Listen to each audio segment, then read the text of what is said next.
We here at What Is Us pride ourselves on doing the right thing.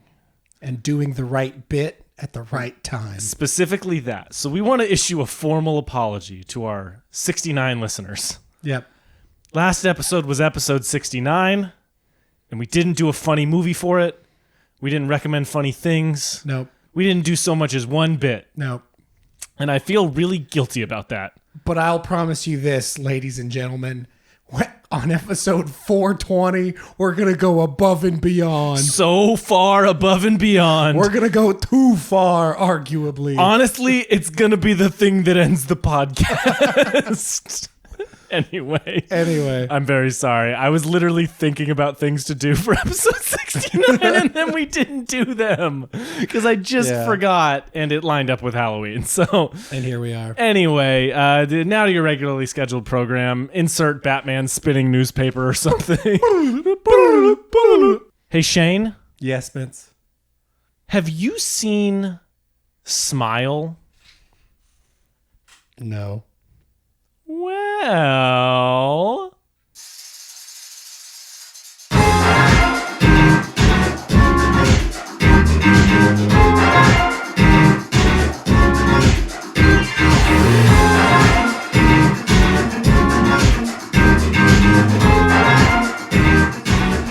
Now you have. Yeah. Yeah. You know, so like the whole thing of this month, or at least Spencer's original idea for this month, was movies that would scare the shit out of Shane.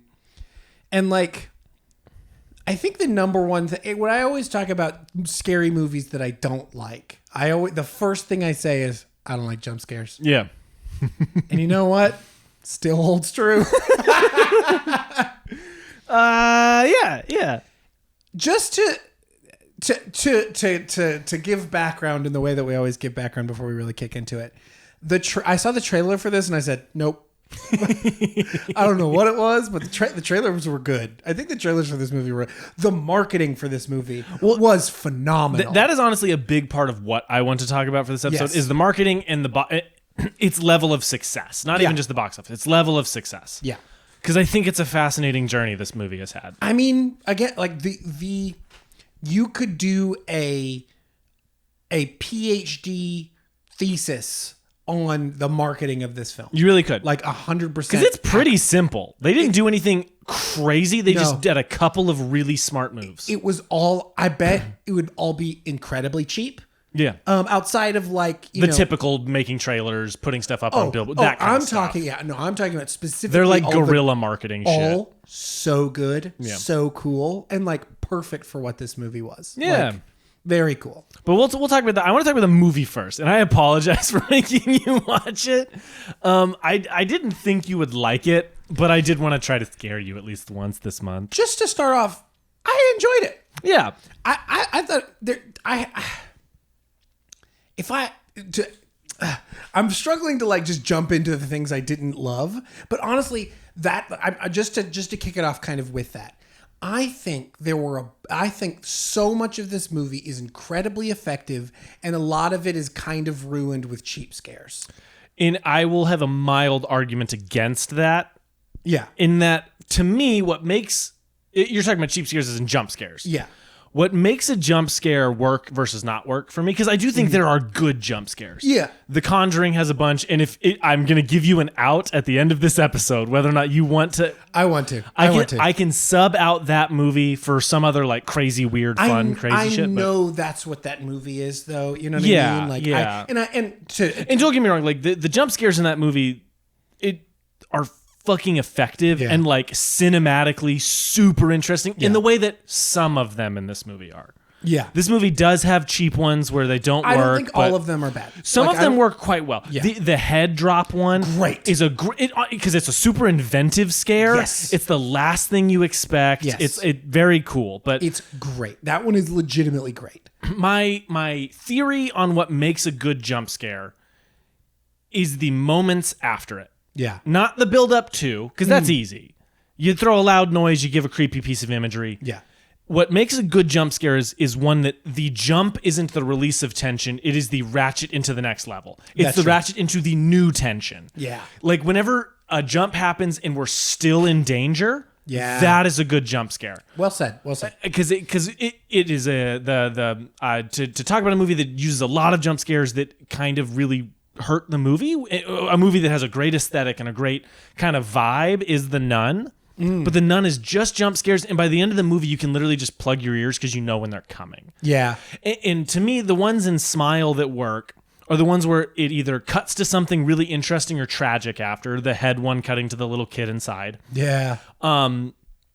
Or these scares where you're immediately thrust not into a release of tension or release of scare into the next scene, where you're cut into the next section of the scene that is danger, is fear, is running. That's when they're really effective. And I'll say this, there are no true, like, really actually cheap ones where it's just giant sound out of nowhere for no reason. It's like there is the build up prompted to it almost every single time. To give it that credit, none of them are like that cheap. And I think I went in a little hard earlier. None of them are that cheap, but I still don't love them. No, totally. Like the one that I think is really interesting and a good example of what he does, Parker Finn, I believe is his name. Flynn or Finn? Finn. You Google while I talk. Yeah. Something I think he does interesting with his is the scene where she's listening to the audio track. Yeah.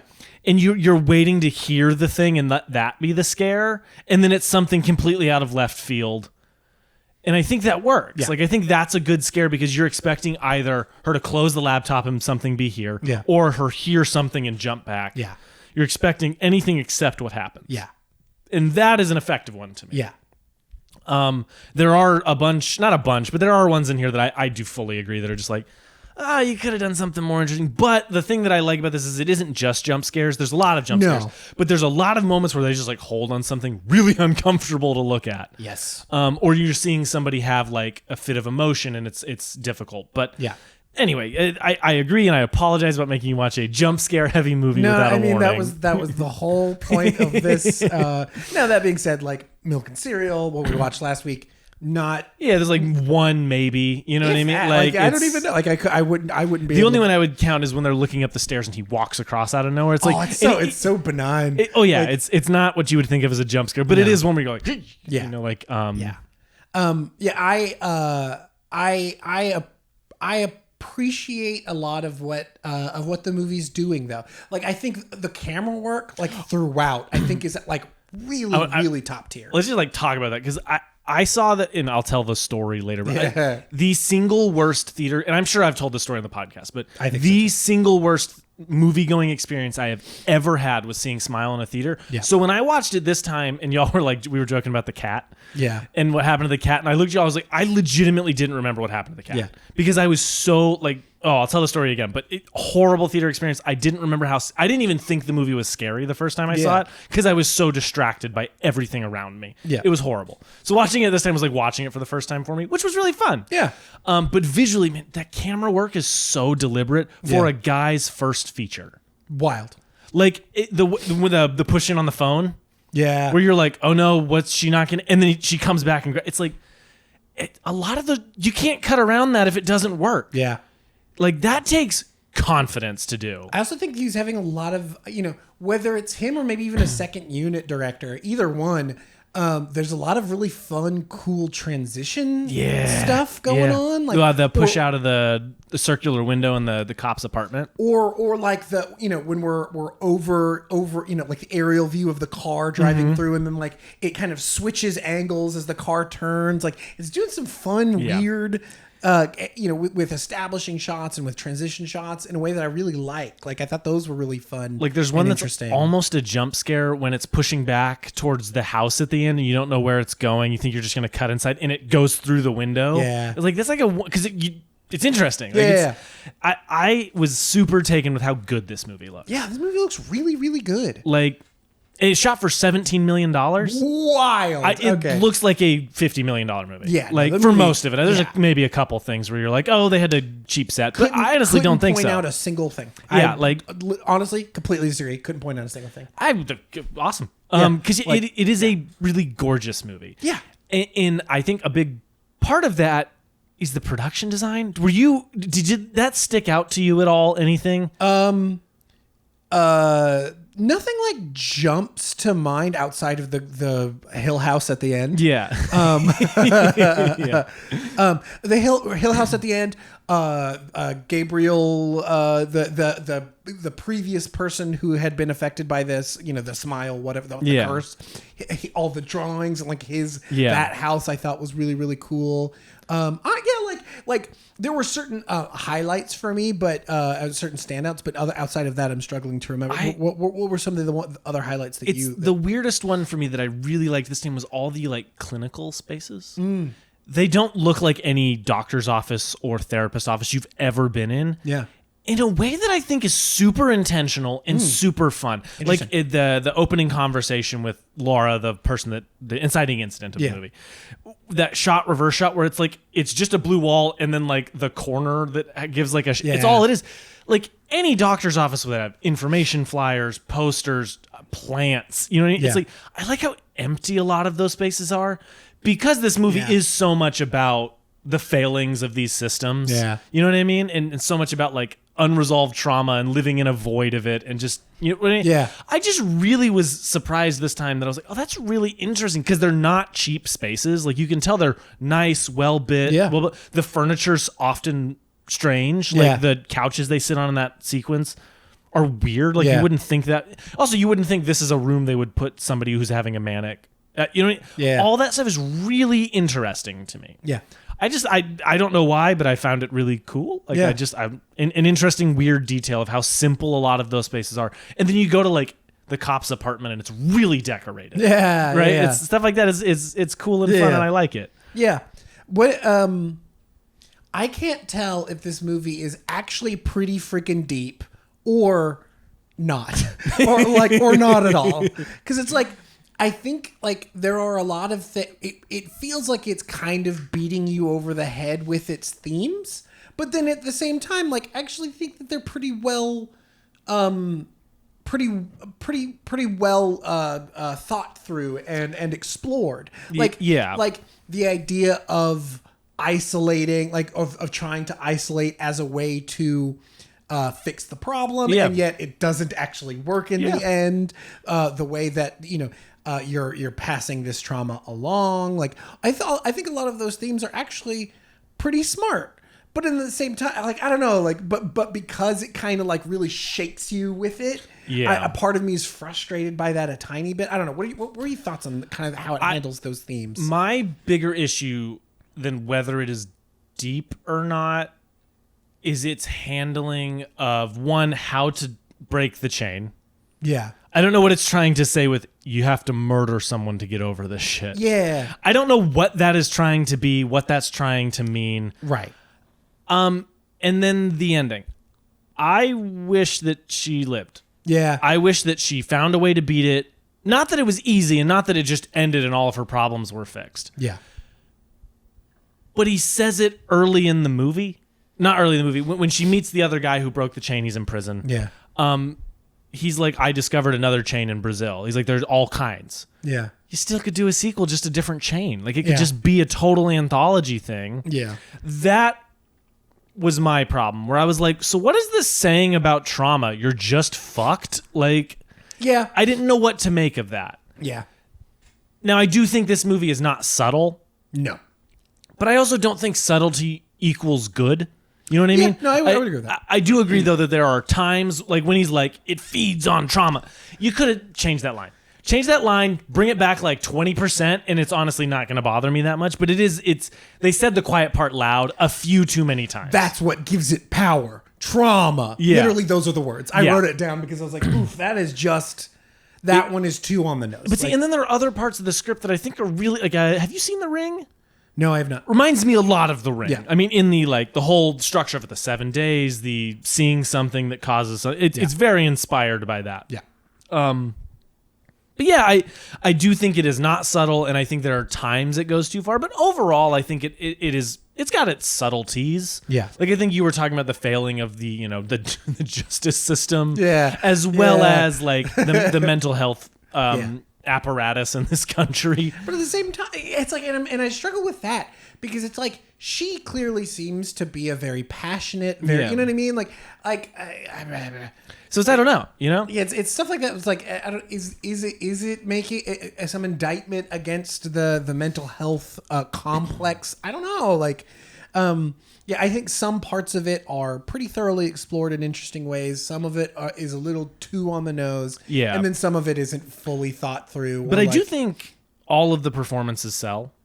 Oh, I think everyone in it is fantastic. the lead actress, phenomenal. She's so good. She is phenomenal in this movie. There was only one scene where it was like, okay. And then it cuts out. It's like, oh, no, she was dreaming. Yeah. Oh, What was the scene? Spoiler alert. It was the scene where she goes in, I think, and stabs. Yeah. And it was like everybody's acting like kind of like super over the top. That was one of those things in the movie theater when I was watching it. I was like, wait, is this supposed to be like campy funny? And Yeah. I still can't exactly And then they tell. cut out and it's the dream, and I'm like, oh, okay. Then I'm allowed. Then you know what I mean? Like it does feel campy funny. There is quite a bit of humor as well. There are quite a bit, and like most of the jokes are pretty good too. Because Did you drop another glass. He's like, did you break another glass? Like they're not loud joke. Like that's honestly the loudest joke in the movie. sure. And I mean by loud, like in your face, like I'm telling a joke. Yeah. Most of them are like, she's like, you got rid of the ugly yellow couch, and she goes, yep. Like it's just like little life humor when things. she goes to the party and she's like, "Oh, you're a therapist? Okay, I need some help. Or I Great need bit. your advice." Great gag. Good bit. Great Like, gag. Yeah, like there's some good little gags like that throughout that actually are pretty good. And Yeah. usually, I can't think of a single scenario outside of maybe the weird dream. Yeah. Where it was during a moment of tension, so it kind of broke it. It was always during lulls where it was like, Yeah, kind of those in between moments, those character building Yeah. moments. I saw a review that said this movie was light on plot, and I've never disagreed with a statement more.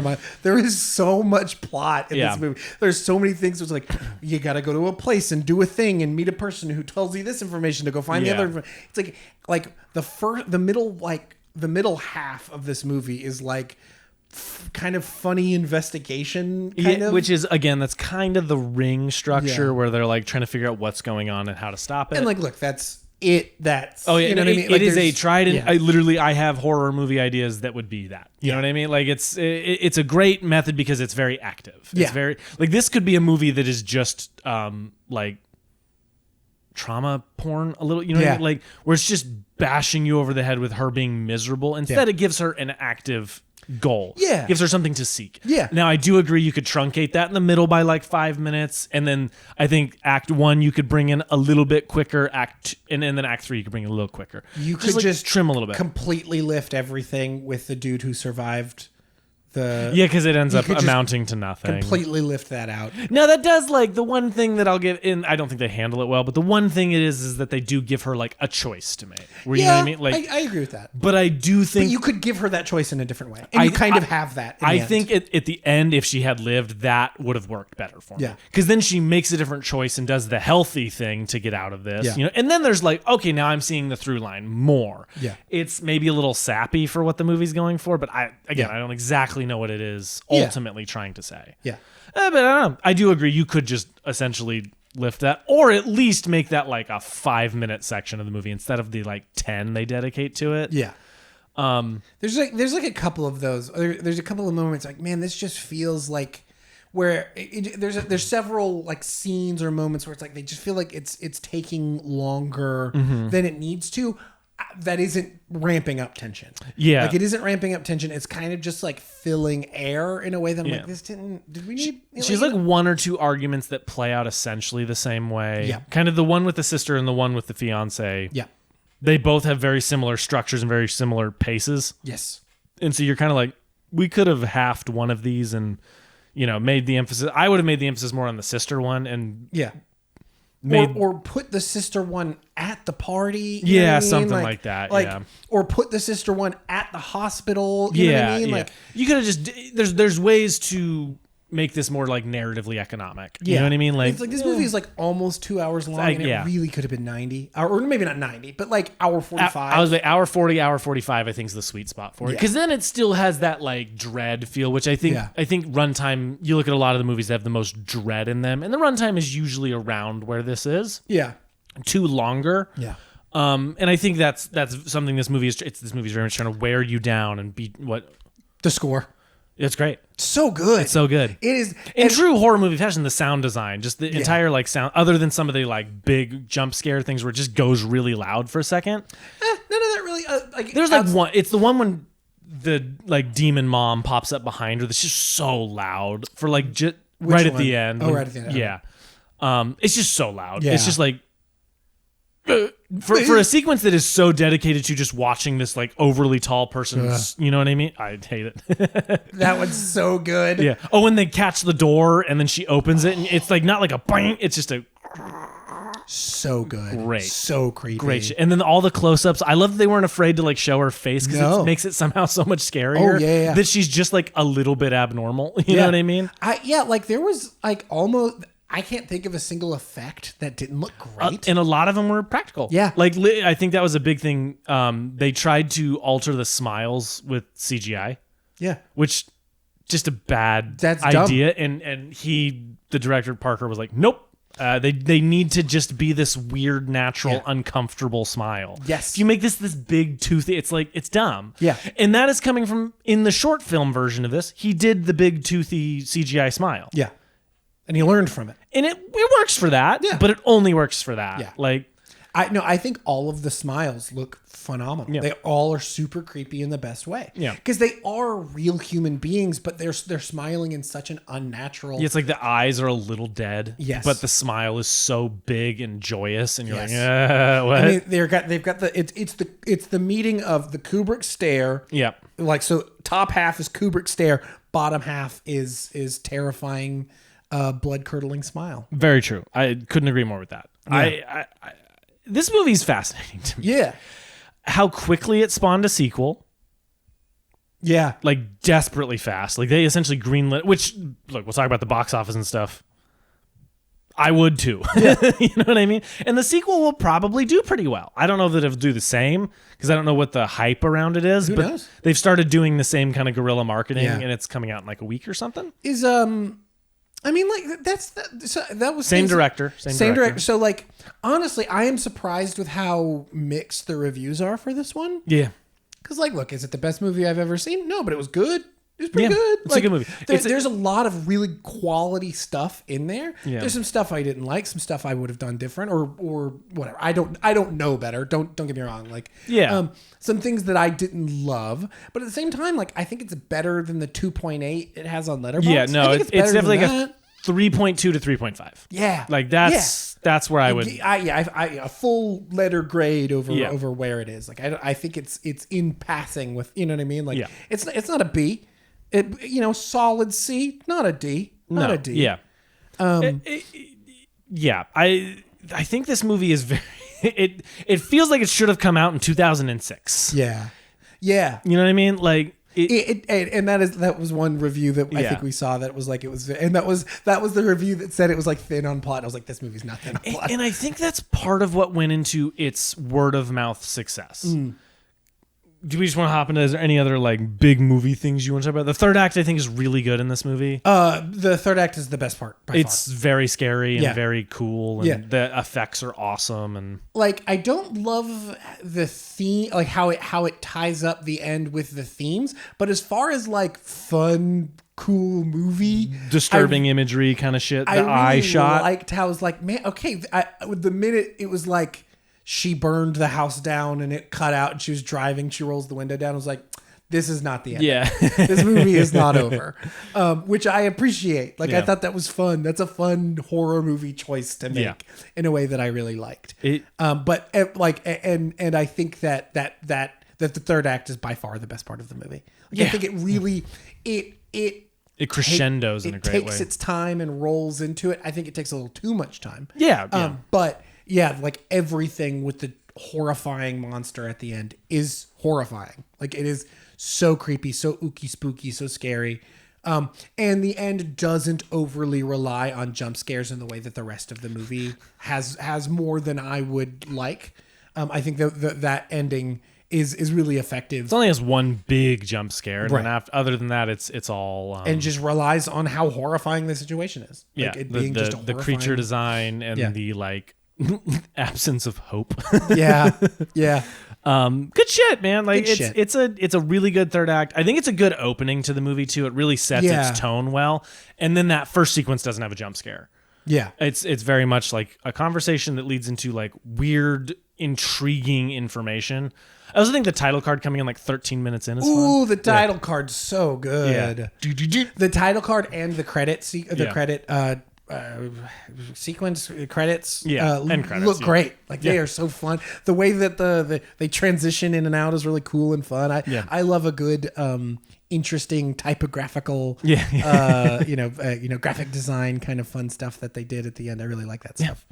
Yeah, I mean, like overall, as far as like movie stuff, I think my biggest takeaway was like, it looks good, man. It looks really good.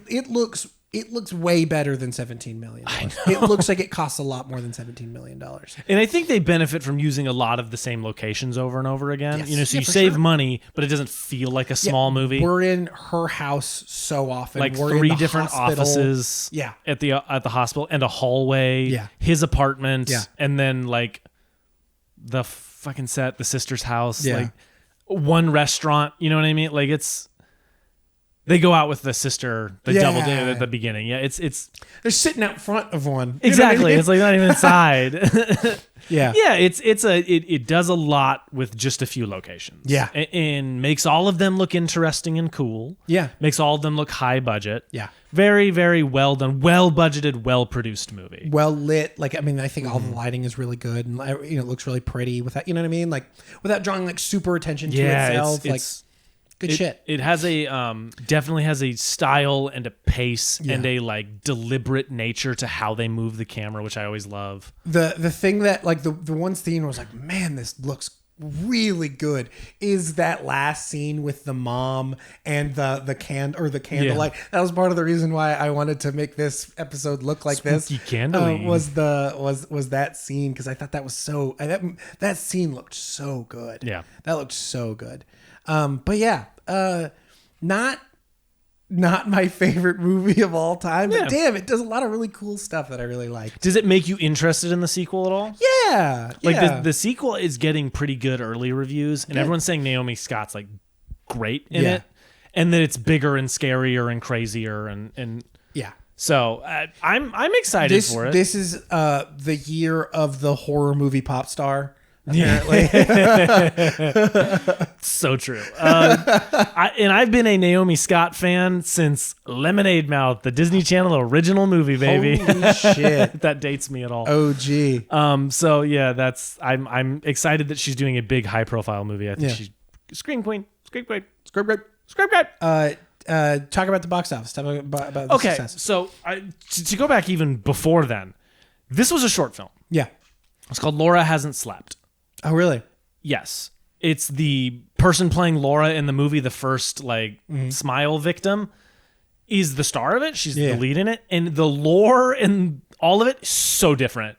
Really? Like she has this thing and she starts having this vision and she's looking around, and as like the big shot in it is this like pan around this office where the whole thing just starts decaying. And then she's like, the therapist is gone and she's like scared. And then she like looks out the window and it's like this like blue lightning kind of like she's in some kind of void. Like it's much bigger and way different than what it is. And then the therapist is the smile monster and gets her. And that's the end of the short. Fascinating. I watched it. I like the short. I think it's good. I would love to make one like this. It's just like contained to one room. It's really a conversation. It's really a world building piece. Which one do you like better? Oh, that's a good question. If they're so different, that's fascinating to me. Like, look, it's the same general idea of some, but the movie goes way deeper, but also takes just a different turn. Like, there's no weird spatial lightning void thing. Yeah. Because that's such a small part of the short. Like, literally, that feels like him going, well, if I get to make the feature, I'll explore that, and closing kind of literally closing the curtain on it. And then doesn't. But then doesn't do that in the does something very different. I may like the feature more. The feature has a bit more of a grounded nature to like the horror. Yeah. Where like that felt like we were going to do something very Stranger Things-ish that I don't know. The short's like 11 minutes if you want to watch it. I'm sure you can find it. When did that come out? Was it very Stranger Things around that time? I'm going to Google that for you. Because Stranger Things was like 2016, I believe, because it was right when me and Megan started dating. Because with the first time me and Megan like hung out. 2020. 2020. Okay, so yeah, like that very much could have been inspired by Stranger Things. Yeah, and that comes out, I believe, premiered at Fantastic Fest. Like, I know Smile has connection to Fantastic Fest. Cool. So I don't know if it was the feature or that, but I think it was Laura Hasn't Slept and then Smile premiered there. So that got this feature made. Yeah. Funded, guy's first big movie, with kind of no movie stars. Not really. I mean, it's got familiar faces, but no movie stars. $17 million budget, designed to go straight to Paramount Plus. Yep. And then it tested much higher than they thought it would. Yeah. And we're like, oh, okay, let's, I guess, market this and actually, because they don't market streaming stuff. Like, it's just not what they do. You have to be really, keeping up with streaming is impossible. And that's a big part of why it's imploding, is because they're dumping great movies on 18 different streaming services and telling no one about any of them. Yep. It's awful. Yep. So it gets upgraded to this. Has a spectacular marketing. The posters are all really good. The trailers are all really good. The like sending people to baseball games and having them smile in the background behind home plate. Great shit. It is so good. Does that marketing make the success of this movie make sense? Because it grossed worldwide $217 million off a $17 million budget. I mean, yes. Like, yeah, that makes sense to me. Because, like, I can't think of another movie that did anything this cool that was this intentional. Yeah. You know what I mean? Like, look, Barbenheimer. But, like, that was not the internet. That was the internet. That was not intentional marketing. That wasn't a marketing plan. That was two movies ended up on the same date and everybody lost their shit over it. Yeah. In the best fun way. Don't get me wrong. I'm not talking shit. But the thing that I think that marketing did gangbusters for it. Yeah. It may and the trailers were really good and really effective. And not only that, it grosses $22 million opening weekend. The word of mouth on that had to be fucking crazy. So wait, it was only 22 opening weekend? 22 opening weekend. Oh, wow. Which, by the way, like already made back its budget. Yeah. Okay, that is the surprising part of its success. The fact that it only did 22 opening weekend, but then did what 220 over another in the U.S. another 80 million or so after opening weekend, and then worldwide total was 217. Fascinating. Okay. It was a true word of mouth one. You know what I mean? That is way okay. I thought. So then that's a good question.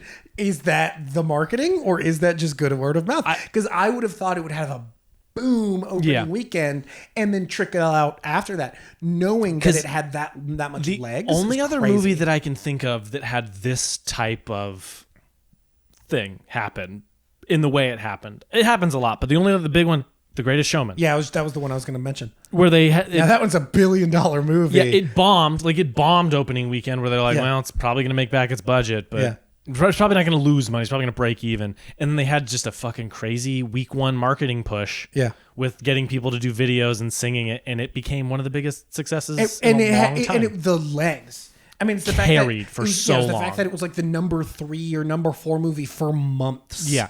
So that's the only other one I can think of in that way. But I remember Smile coming out and people being like, "It's really like doing incredibly," and it is. It did incredible for a set. The profit on that movie is like over $100 million.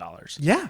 Nuts. Yeah. For a little horror, for a little non-IP horror movie that kind of got pushed a little. $200 million. Yeah. Like if it's a $17 million budget and like so like roughly 34. Yeah. To profit to break even is 34. I'd be interested to know what the actual numbers are on the marketing budget for that. That'd be fascinating. It's just typically budget times 2. Because again, like it's not like they were doing Super Bowl ads. They just had people with a shirt that says "Smile" on it and smiling like a creep. You know, in the first 2 rows of a Yankees game. Yep. You know, like what does that cost? Friggin', you know, a few $100s a ticket. Like, you know, depending on what. Now, mind you, I think that was planned. Like, I think they worked with those stadiums. You think? Yeah, because I know there's a couple parts where they would like stand up and the camera would like push. Oh, okay. No, but that being said, I'm pretty sure they would just go to stadiums they already had some connection and partnership with. And let's be honest, the MLB, not the most expensive place. Not, you know, like it would be hard to do that for the NFL because the NFL's the NFL. Yeah. But like, or like Do you think was it just the MLB or did they do that at basketball? I think it was just MLB. Yeah, that would be pretty. And cheap. other like events and stuff, Yeah. but like mostly it was the MLB one where it was like, okay, that's a really good market. Like I literally saw that and was like, that's a great idea for marketing. Great. Like that's fantastic. It was so good. And yeah, dude, I'm telling you, it's this weird word of mouth success, even though its opening weekend was really quite strong. Yeah. Like, I don't know, man. The legs of the movie to get to where it got, shocking. Yeah. Like Lights Out was a success like that. Yeah. But in a different way. Like Yeah. Lights Out was just kind of came out and was a success. You know, this Right. movie came out and had a decent opening weekend and then a great month and a half, 2 months. Legitimately surprising to me. Yeah. Like I said, I thought the marketing for this movie was phenomenal, and so I would think that would make the opening weekend do better than it did, and it wouldn't have as much legs. The fact that it's kind of the reverse of that, fascinating. And I think, I don't know what the marketing has to do with that. I think word of mouth on horror is better than word of mouth on any other genre. Basically, everything is better in horror than any other genre. Yeah. Like, I feel like Terrifier 2 is another example where it's like, I feel like Terrifier 2 came out and then had this limited release and then people were like, it's actually cool. Yeah. And so a bunch of horror freaks went out to see it. And now Terrifier 3 I went and saw in a packed crowd, opening night, people dressed up, people wearing Terrifier 3 shirts, not Terrifier 2, Yeah. Terrifier 3, the movie we're currently watching Yeah. for the first time. Crazy how like word of mouth on shit like this spreads. Like, I mean, it was freaking In This House. in this house, Skinamarink. And Skinamarink. Like that movie was made for $5,000. Yeah. And then we went and saw it in a packed theater. Yeah. Like horror, now, man. It was a very limited run. Yeah, but, still. no, that movie still is one of the most profitable movies of that year. Yeah. Not one of the highest grossing, one of the most profitable because Yeah. it cost literally nothing to make. Yeah. And made just a fuck ton of money, Yeah. you know? Good shit. Yeah. Just the journey from being short film that changed pretty radically into what the feature ended up being Yeah. to being a streaming movie that got promoted because of the quality. Yeah. To then getting a great marketing campaign. That's the part that's honestly the most surprising is that they didn't just dump it in theaters Yeah. because they were going to dump it on streaming and then it got good reviews and they were like, I guess we'll put it in theaters and see what happens. Like, I would be fascinated to know what who in the marketing team was like, let's do some fun shit with this. Yeah. Like whose idea was that? Because they deserve a freaking. they need to be marketing a lot more. They need a gold star and Because like Smile 2's trailers are okay. I don't think they're as good as the first Smile. No. But they're good. But they're good. There's good trailers. There's a bunch of moments in them that I'm like, okay, that looks cool. Like that's a fun idea. I'm honestly after watching this and after rewatching Smile and just kind of getting closer, I'm excited for Smile 2. Yeah. Like I've heard good things. I've heard it's really scary. Yeah. And I've heard Naomi Scott's great, and I love Naomi Scott. My pink Power Ranger, Princess Jasmine. That's why No, it she's- is Lemonade Mouth, but also Power Rangers. Anyway, I just think the journey this movie has had is fascinating Yes. and inspiring, and something that like, look, they often say in the film industry, it's like once somebody's gone through a door, that door disappears. Yeah. It's not like more people can filter their way in. Everyone's got to kind of find their own, which is super sad and depressing. But man, this is a way to do it. Yeah. I mean, like, look, you mentioned Lights Out. Like, Lights Out. there are a bunch of. and Lights Out was an accident. I love that. I love that he Yeah. just made something to make it. And then when they were like, do you have a feature idea? He was like, yes. But like, I think there are a lot of those kinds of examples recently of fun short film got turned into a feature and turned into either made that director's career or turned into a franchise. Like and so I think Terrifier was that. Terrifier started as it was in like a shorts anthology thing, so like that's where Art the Clown came from. Played by a different actor than now plays him, which I didn't know until the other night. Fascinating. But then Terrifier comes out to a certain level of success, and they've each grown in popularity drastically. Yeah. Like Terrifier 2 made like $18 million opening weekend. Yeah. Terrifier 3 did. Terrifier 2 made $12 million total. So like That's crazy. That's crazy. yeah, Ethan and I went and saw it with Ethan. We were both Friend like of the pod. Friend of the pod. We were both like, when did this happen? When did this become so popular? Yeah, weird. This is a movie where a guy shoves a chainsaw up a naked man's butt. Like, Yum. when did this become so like commercially viable? That's so funny. Anyway, this movie is just watching it and doing a little research again, like fascinating because up until today I couldn't tell you if I liked that movie. Yeah. Because I had the worst theater experience of my entire life. Yeah. Have we talked about it? We've talked about it. I'll give a brief one. I went and saw this movie on a whim on a Sunday after I'd heard it was pretty good. I didn't think you didn't want to see it. Meg didn't want to see it. This was before you and Breck. Right? This is before me and Breck, so I was like, oh, I'll go see it. So I saw it at a Cinemark, and that was my first mistake. That was your first mistake. I sat next to, like, it wasn't the seat immediately next to me, but there was one buffer seat between me and this little group.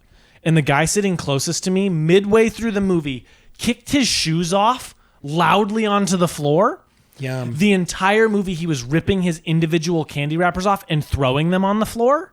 Cool guy. And anytime anything happened, not just scary shit, anything, he went, that loud. I'm not exaggerating. Yeah. The people behind me were making TikToks the entire time, taking flash photos of the screen, and then other people sporadically throughout the entire theater were talking. Yeah. I was not scared of this movie. I did not enjoy this movie. It was the worst. I honestly, that is the type of experience I could be like, is going to the movies worth it? Because I've seen people be talking about this, like people who love going to the movies, like it's not worth it anymore. Now I have Alamo Drafthouse, so I don't have to worry about this shit. But dude, that was my Joker moment. I was about to fucking lose my shit. This is your 13th reason. Yeah. Oh my God. And then see, but then you and I have also had these other experiences at AMC's. Yeah. AMC's are worse than Cinemarks when it comes to this shit. I genuinely, I don't know why. Yeah. I've had more bad experiences in an AMC than I have at a Cinemark. I would agree with that assessment. And I told somebody to shut the fuck up during Dune 2 loudly. I still feel a little bad about that. You shouldn't. But that dude was being an asshole the entire movie. Yep. Anyway. That was after a fight almost broke out at the beginning. God, that was a weird screening. I forgot about that. Anyway, so the journey's fascinating for this movie, and my experience with it is also fascinating, which is part of why I wanted to talk about it. But I also just wanted to scare the shit out of you a little bit. Yeah. Because you scared the shit out of me a little bit. Like, I think The Conjuring will scare the shit out of you. Yeah. In a good way. The Conjuring is just like hard stop, a movie I really like. Yeah. Like, I really like The Conjuring. And then Malignant is just a fucking blast. I cannot wait for Malignant. I'm so excited. I'm very, very excited for It's going to be a great time. Anyway, so that's, lessons. Let's just talk lessons real fast. I think my big lesson, too, I'll just quickly, how to do a jump scare. And this movie has several that are pretty good. Again, it's just adding the danger after, not adding the danger or the emotional or the thematic reason for the jump scare, not just as a fake out scare to make it not boring for studio executives who are watching, who are like, you got to change this. It's like, okay, whatever. I'll throw in a fake jump scare. Dumb bullshit that's not cool. Yeah. And then the other is like, I don't know, fight for your project. Yeah. This guy had to fight from the beginning for it. He had to make a short film. He had to get it into festivals. He had to turn around and, I'm sure, pitch the hell out of it everywhere he could. Make the best movie he could, and somehow it got into theaters. And now it's a franchise. Yeah. Like, man, the blood, sweat, and tears that I'm sure went into this, immense. Yeah. Like, it's don't let something just be written off because it's over at any point. You never know when you're going to be in a room with somebody. They're like, do you have anything like this? And you're like, well, I actually made this short film. It didn't really get into festivals. It didn't really do much. But if you want to watch it, this is kind of what I do. Yeah. Great. Yeah. Great shit. Anyway, those would be my lessons. Just kind of, through that. Again, you could make a PhD thesis on the marketing for this movie. Like, just study the marketing for this movie, see what it did right. Do that. And do something cool. Do something Because weird. Desperately we need people to go back to the movies. Find a cool in. And it, again, like, almost nothing that they did was expensive. No. Like, just marketing, like, I feel like for so many people, they think, like, good marketing means expensive. It's like, no. Like, all the stuff that was cool about it was all the guerrilla small stuff. The specifically the first Deadpool movie had great marketing because it was just Ryan Reynolds and the gang doing something that wasn't cringy. Yeah. It was like they were doing real comedy. Yeah. On their press tour. So it was fun. It was like a blast. It's the fucking the Elijah Wood and Dominic, I can't remember his last name. Monaghan. Doing the when will you have it? It's like when will you have that where it's like it's so simple to set up a call and prank someone. Yeah. That's your friend. Yeah. Just do cool, interesting shit like this. Like, I don't know, man. Build a cultural hype around it too. That's what the like guerrilla marketing side of this did so well. 100%. Like Kingdom of the Planet of the Apes tried that. Yeah. They had people on beaches in like monkey costumes riding around on horses. It's Fun. like, it's awesome. And it paid off. That movie did pretty well. They're still making the next one as far as I know. Yeah. And anyway, you're absolutely right. The Marketing can be fun, guys. Marketing can be fun. And you cannot spoil you could either not make it look like a movie that is like, you could not make marketing for a movie that doesn't exist. Yeah. Like, you're not making a movie, making the marketing. You're not doing Drive. I can't talk. You're not lying about what your movie is. Exactly. You're the not only lying. thing a trailer is supposed to do is give me the general vibe and show me some cool imagery, Yeah. and that's it. That's Yeah. all a trailer's supposed to do. Yes. I mean, look at Long Legs. Look at, it's like that movie and that trailers didn't lie about what the movie was. No. It just gave you a vibe. Just gave you the vibe. So yeah, I think good. This is a masterclass in good marketing. Honestly, a lot of good marketing this year too. Yeah. Long Legs is the best example. I think Deadpool 3 had some good marketing. Yeah. A little over marketed, but it panned out for him. It was Deadpool's entrance into the MCU. Yeah, they pushed it. Yeah. Especially with all the marketing stuff that Ryan Reynolds has been doing over the past few years. Yeah, I mean, he literally markets his own. He has a company that he just does that. Hey, man. He has several marketing companies at this point. Yeah, it's fascinating. Anyway, that's great lessons. B segment. B segment. So when I described this to Spencer, I was like, this isn't really a game. It's more just data analysis. I love it. So I found a website called, let me double check, where'sthejump.com. Shout out. This website is dope as shit. As I've grown older, I've turned more and more into a data nerd, and I've gotten more and more excited to use the Excel. So that's where I'm at this point in my life. Where'sthejump.com has a list of over 1,000 movies, and putting counting the amount of jump scares in the movie and then also ranking them. So I have some data here. And if you'd like to ask for specific data points, I can give them to you. Yeah. But I have some jump scare data, some rating data, and some data on the directors, as well as a table of all of the movies with jump scares that this website has analyzed. So I'm not saying every single movie in existence is going to be on here, but it's over 1,000 movies. I would imagine that's pretty exhaustive. Yeah. So first things first, what decade between the 2010s and the 70s? What decade do you think has the highest average jump scare per horror movie? 2000s. That is correct. Yep. The 2000s has the highest average jump scare per movie. Weird middle child kind of like horror what do you think is the second highest? Ooh. Would it be the 80s? Good guess. Okay, so the highest is the aughts with 8.45 scare or jump scares per movie on average. Okay. Then it's the 2010s with 8.35. It is close. I thought for sure with like the rise of elevated horror as the screamer, I thought for sure that would like limit that a lot. No. Fascinating. Yeah, no. Okay. And then third is the 80s with 7.75. And then it's the 90s, excuse me, with 6.25. 90s doesn't surprise me. And the 70s with 5.15. Fascinating. 70s is a higher average than I would think. Yeah. That's you interesting. Would be okay, surprised. What year do you think has the highest, at the individual year has the highest average jump scare? I'm going to take a wild guess here and go 2003. Holy God, you're close. Oh, That's really? number 2 on the list. Damn it. Number 1 is 1981. Do you have a list of like just various movies from 81? I can pull that list right now. Just Give me curious, like 1 what some of the second. higher ones would be, because I'm trying to think like what about that year? So 1981. This is the thing. There are exactly 11 movies on this list from that year. And the top 4 have over 20. What are the titles? The top 4 are The Beyond, The Prowler, The Evil Dead, and The Burning. All V movies. Okay, well, Evil Dead, yeah, I get that. The highest one of that list is The Beyond with 27. 27. You want to turn that one on right now? Yeah, no, not even a little bit. So that's the highest. That's fascinating. The fact that you got the number 2 is crazy to me.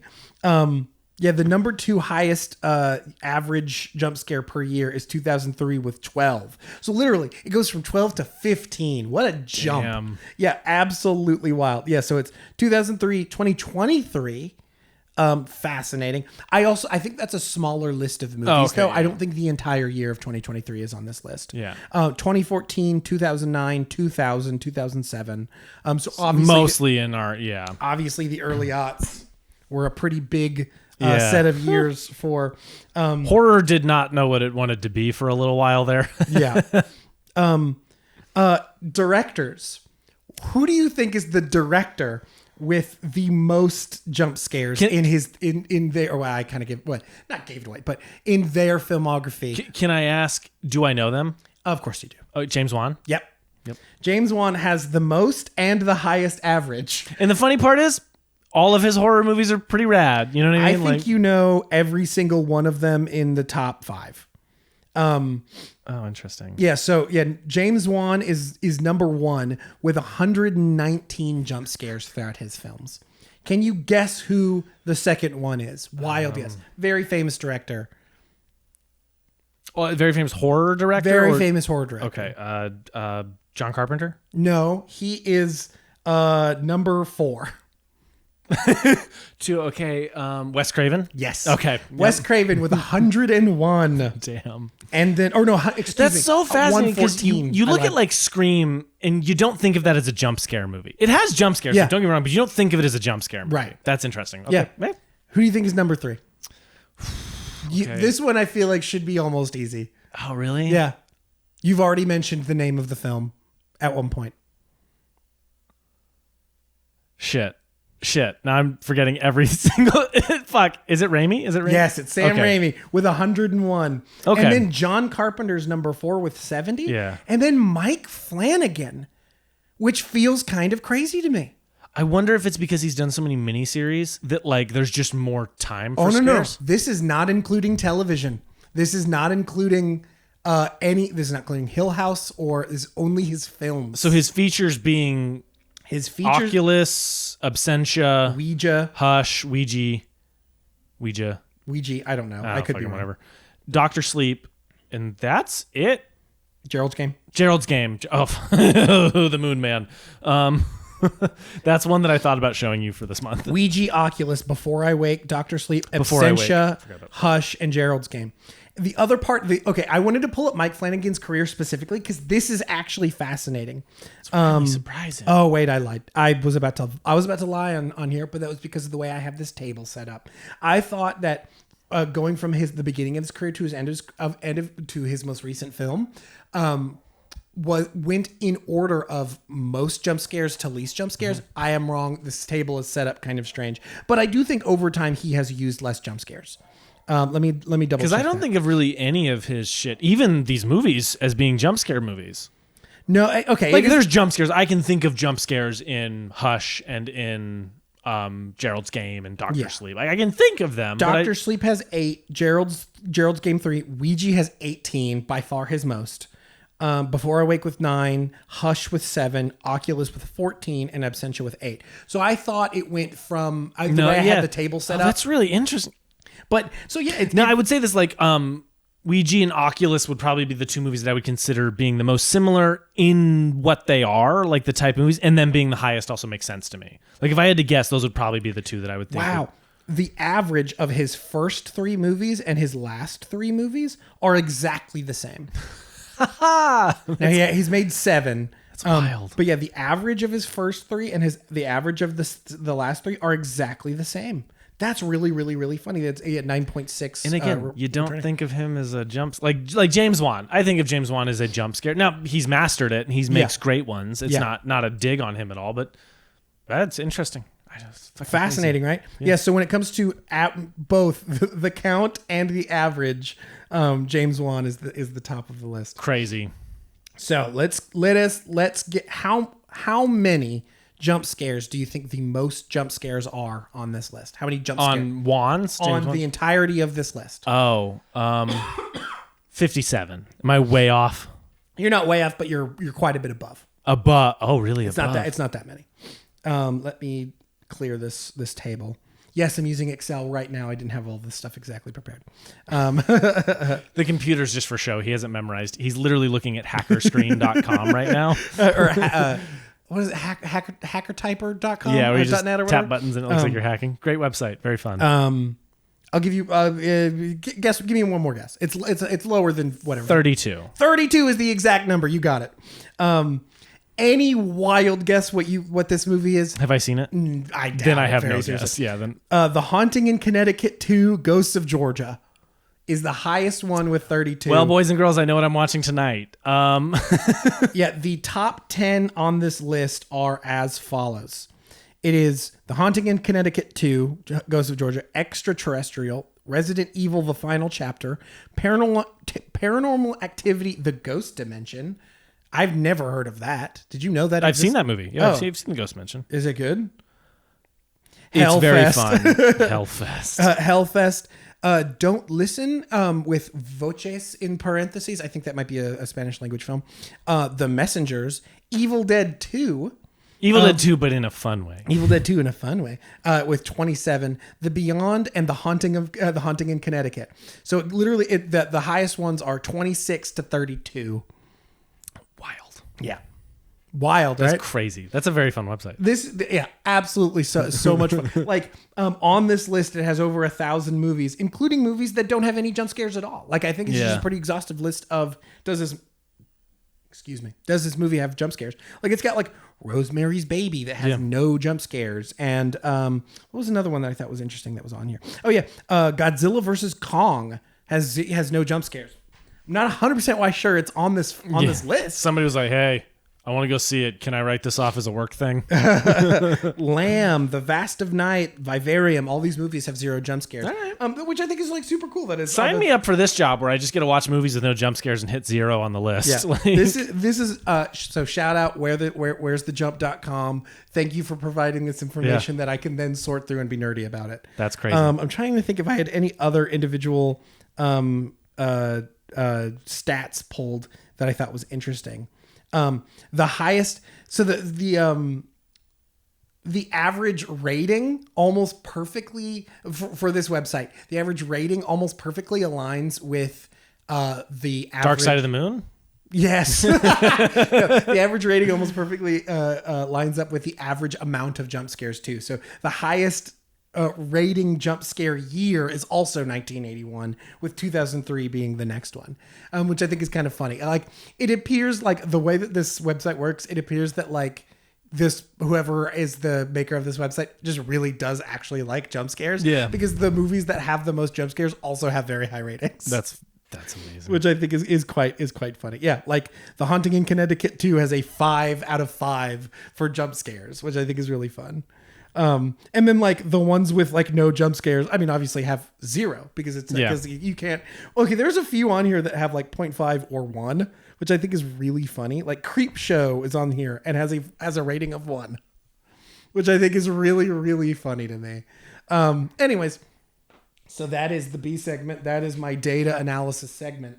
That was very fun. I liked that one. Again, shout out to where'sthejump.com. Yeah. Thank you for doing the hard work. Love it. Yeah. 1,000 movies. Yeah.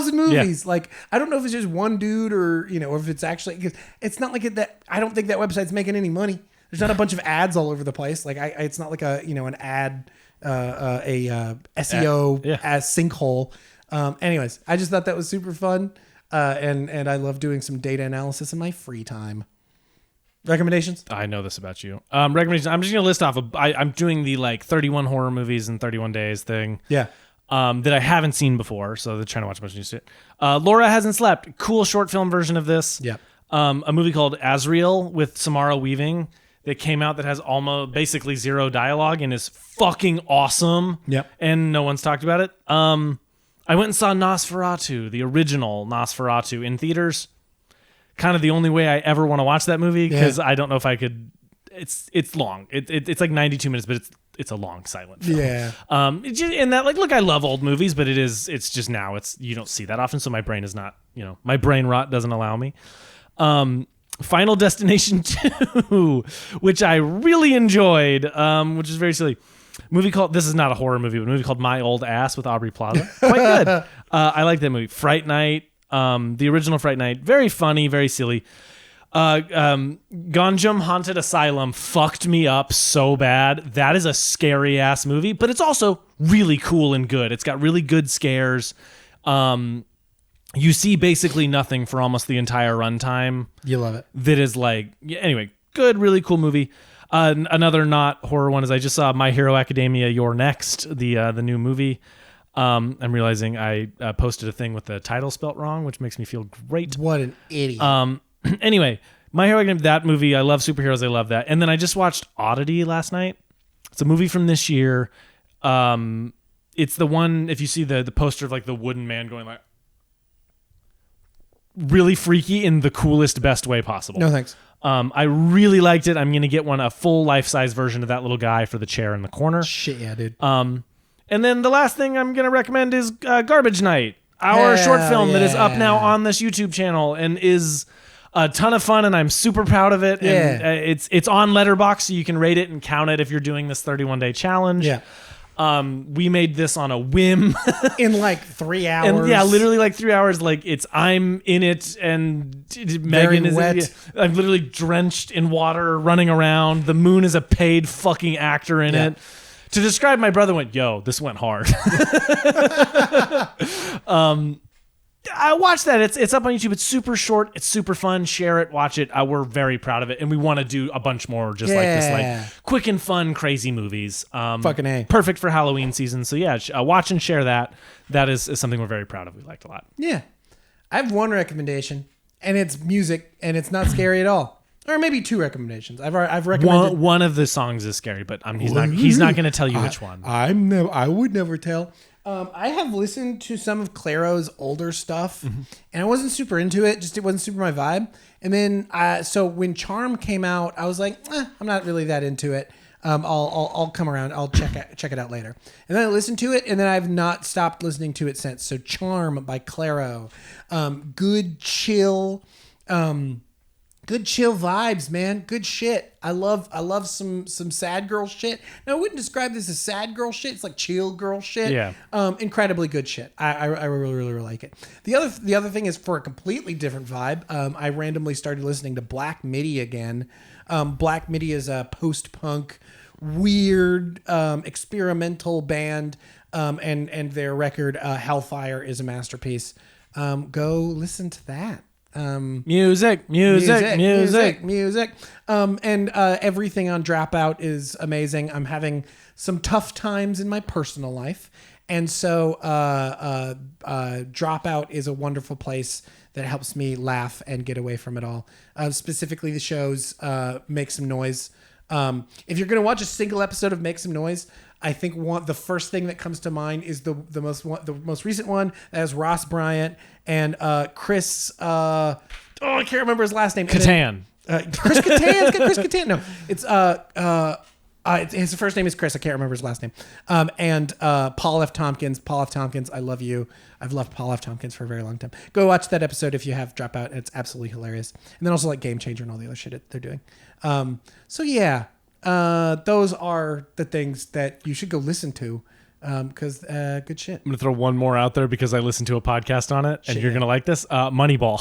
Moneyball, baby. Dude, I straight up might watch Moneyball tonight if you're down. Fucking A. The Script Notes has a podcast on it. They had a friend of the pod kind of hit them up with this fun question about Moneyball, so they brought her on and they just do an in-depth discussion on it. Love it. And Craig Mazin just goes off on why he loves it so much. This is such a good fucking movie, but guys. It's fantastic. They like play clips from it so you can like hear the dialogue, and then they like read it. They'll read segments of dialogue. They'll talk about kind of the motivation. And it's really fun to listen to like writers talk about this movie because it's such a writer's movie. Or did he just direct No, it? Okay. Sorkin wrote it, didn't he? Sorkin, that's right. Yeah. Don't listen. Shush. Stop. I thought this was like your favorite movie, dude. What the fuck?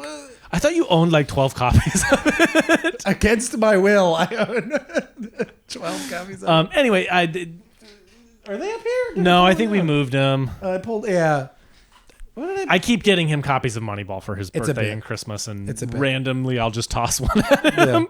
Yeah. Anyway, Moneyball's been on my mind. But watch spooky stuff, watch Garbage Night, listen to these albums, watch Moneyball, watch Smile, and hey, go see Smile 2. Support it in theaters. Yeah. Support any movie that looks cool this month. Yeah. Like the box office needs it. Yeah. We've had some good successes, but let's keep that train rolling. Yeah.